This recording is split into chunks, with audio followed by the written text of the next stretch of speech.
Osteoarthritis. आज हम बात करेंगे ऑस्टियोआर्थराइटिस पर, इस मर्ज़ की डेफिनेशन, इस मर्ज़ की एटियोलॉजी, इस मर्ज़ की pathology, sign, symptoms, lab investigations, clinical management और इसके साथ होम्योपैथिक रेमेडियल ट्रीटमेंट पर भी रोशनी डालेंगे। अगर आपने अभी तक मेरा यूट्यूब चैनल सब्सक्राइब नहीं किया तो सबसे पहले मेरे यूट्यूब चैनल को सब्सक्राइब कर लें ताकि हमारी हर नई आने वाली मुफीद मालूमात आप तक बआसानी पहुंच सके। ऑस्टियोआर्थराइटिस ये बीमारी क्या है? ऑस्टियोआर्थराइटिस का एक क्योर्ड केस भी आपके साथ शेयर करूंगा। तो चलते हैं अपने टॉपिक की तरफ। ऑस्टियो का मतलब हड्डी होता है और आर्थराइटिस का मतलब इन्फ्लामेशन, यानी हम कह सकते हैं कि हड्डियों की इन्फ्लामेशन को ऑस्टियोआर्थराइटिस कहते हैं। ये ख़ास तौर पर बड़े जोड़ों जैसा कि घुटने के जोड़ होते हैं क्योंकि इन पर ज़्यादा दबाव पड़ता है। दुनिया भर में सन 2020 की रिपोर्ट के मुताबिक ऑस्टियोआर्थराइटिस के तकरीबन 654.1 मिलियन अफराद जो 40 साल या इससे ज़्यादा उम्र के मुतासर हैं। आलमी सतह पर देखें तो घुटने के मसाइल जैसा कि ऑस्टियोआर्थराइटिस के 203 मरीज़ हर 10,000 अफराद में से मुतासर होते हैं। 95% लोग ऐसे हैं जो 20 साल या इससे ज़्यादा उम्र के हैं, वो भी मुतासर हैं। इसी तरह एक रिपोर्ट के मुताबिक पाकिस्तान के देही इलाकों में 3.6% और शुमाली पाकिस्तान के शहरी इलाकों में 3.1 से 4.6% लोग घुटने के मर्ज़ ऑस्टियोआर्थराइटिस में मुब्तला पाए गए हैं। अब देखते हैं ऑस्टियोआर्थराइटिस की डेफिनेशन। ये आर्टिकुलर कार्टिलेज की डीजनरेशन और मुतासरा जोड़ों के किनारों पर हड्डियों की नशोनुमा होती है जिससे ज़्यादातर वज़न उठाने वाले जोड़ मुतासर होते हैं। अब ऑस्टियोआर्थराइटिस की एटियोलॉजी देखते हैं। प्राइमरी तौर पर देखा जाए तो इसके कॉजेटिव फैक्टर्स नामालूम होते हैं, लेकिन अगर सेकेंडरी ऑस्टियोआर्थराइटिस को देखें तो मुकामी या उज़वियाती फैक्टर्स की शिनाख्त होती है, जैसा कि developmental factors, traumatic factors, intra articular factors, occupational factors, metabolic factors and hereditary factors. Osteoarthritis की पैथोलॉजी देखते हैं। अगर ऑस्टियोआर्थराइटिस की पैथोलॉजी देखें तो आर्टिकुलर कार्टिलेज के मुकाम पर पैची डीजनरेशन और कटाव पाए जाते हैं। हड्डी की बढ़ोतरी के साथ ज़्यादा से ज़्यादा वज़न बर्दाश्त करने वाले जोड़ हड्डियों के किनारों पर नए ऑस्टियोफाइट्स का बनना, जिसकी वजह से जोड़ों की हरकत महदूद हो जाती है। अब हम इस बीमारी के साइंस एंड सिम्टम्स देखते हैं। तो पहले बात करते हैं सिम्टम्स पर। इस बीमारी का ऑनसेट बड़ा सुस्त और प्रोग्रेसिव होता है। शुरू में एक या एक से ज़्यादा जोड़ मुतासर होते हैं। दर्द पहले वक्फे से और दुखने जैसा होता है। कुछ अरसा बाद ये दर्द कूल्हे और घुटने की तरफ शिफ्ट हो जाते हैं। आराम करने से दर्द में बेहतरी होती है। जहां पर हमने मर्ज़ के सिम्टम्स की बात की, इसी तरीके से मर्ज़ के कुछ साइंस भी होते हैं, वो साइंस भी नोट करने चाहिए। जोड़ों में नकलो हरकत महदूद हो जाती है, जैसा कि वज़न उठाने वाले जोड़ भी शामिल हो जाते हैं। इसके साथ क्रैपिटस यानी जोड़ों में कड़कड़ाहट सुनाई देना शुरू हो जाती है। पट्टों में सुकड़न पाई जाती है। हैबेडन नोड्स, ये नोड हाथों के डोर्सल एस्पेक्ट के डिस्टल इंटरफ्लेंजियल जोड़ों में पाए जाते हैं। अब बात करते हैं ऑस्टियोआर्थराइटिस की लैब इन्वेस्टिगेशन की, कि हम इसकी लैब इन्वेस्टिगेशन क्या करवाएंगे। एक डॉक्टर को अपने क्लिनिक पर इस मर्ज़ को जांचने के लिए कौन सी लैब इन्वेस्टिगेशन करवानी चाहिए। बेसलाइन टेस्ट में सीबीसी करवाएंगे। जब हम मरीज़ का ब्लड टेस्ट यानी सीबीसी करवाते हैं तो वो नॉर्मल होता है और रोज़वेलर टेस्ट मनफी होता है।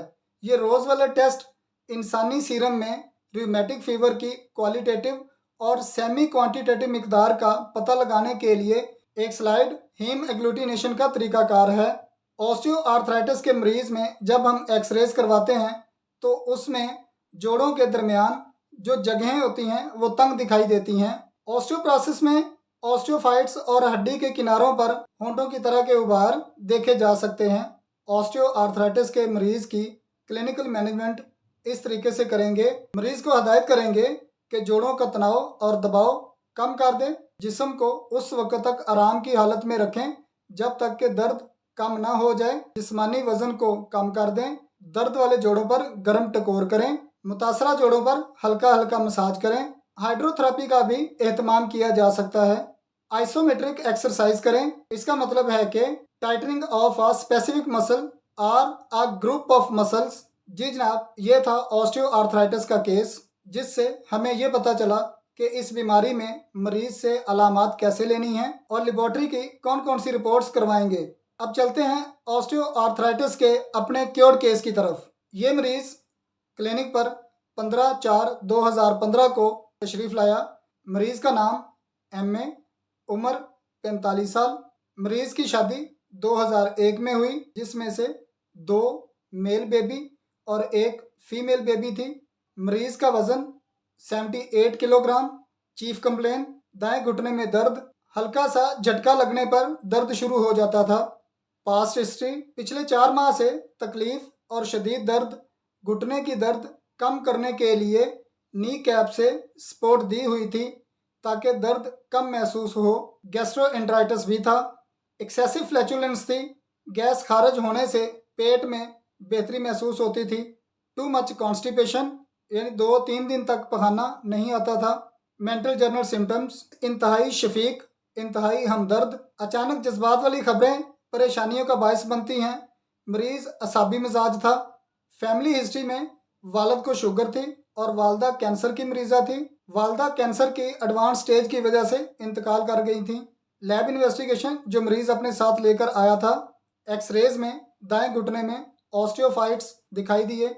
मेडिसिनल हिस्ट्री में मरीज़ नसेड्स यानी non steroidal anti inflammatory drugs इस्तेमाल कर रहा था, जैसा कि फ्लोजन, प्रोक्सिकेम और इंडोमेथासिन कैप्सूल वगैरह इस्तेमाल कर रहा था, जिससे कोई ख़ास अफाका नहीं था। ऑन एग्जामिनेशन मुआयना करने पर देखा कि जिस जगह घुटने से फ्लूइड निकाला गया था वहाँ पर सेलुलाइटिस पैदा हो चुकी थी। मुतासरा हिस्से में सूजन भी थी। पहली प्रेस्क्रिप्शन जो होम्योपैथी की मेडिसिन इस्तेमाल करवाई गई 15/4/2015 को कॉस्टिकम 200 की 3 खुराकें सुबह दोपहर शाम इस्तेमाल करवाई गई। मरीज़ 26/4/2015 को वापस आया और बताया कि पहले से बहुत बेहतरी महसूस हो रही है और पेट के मसाइल भी बहुत बेहतर हुए हैं। 18/5/2015 को बहुत बेहतरी महसूस हो रही थी। फिर 7/6/2015 चलने फिरने में कोई परेशानी नहीं थी। मरीज़ ने बताया कि उसके मर्ज़ में मुसलसल बेहतरी हो रही है। 22/7/2015 एड़ियों पर बैठते ही घुटने में दर्द होने लगा। सेलुलाइटिस बहुत कम हुआ लेकिन मुकम्मल तौर पर ख़त्म नहीं हुआ। अब इस बार फिर कॉस्टिकम की मज़ीद 3 खुराकें 200 की ताकत में सुबह दोपहर शाम दोहराई गईं। 27/9/2015 को तकरीबन 90% तक मरीज़ बेहतर महसूस करने की रिपोर्ट देता है। 9/10/2015 पिछले 2.5 माह से बेहतरी जारी थी।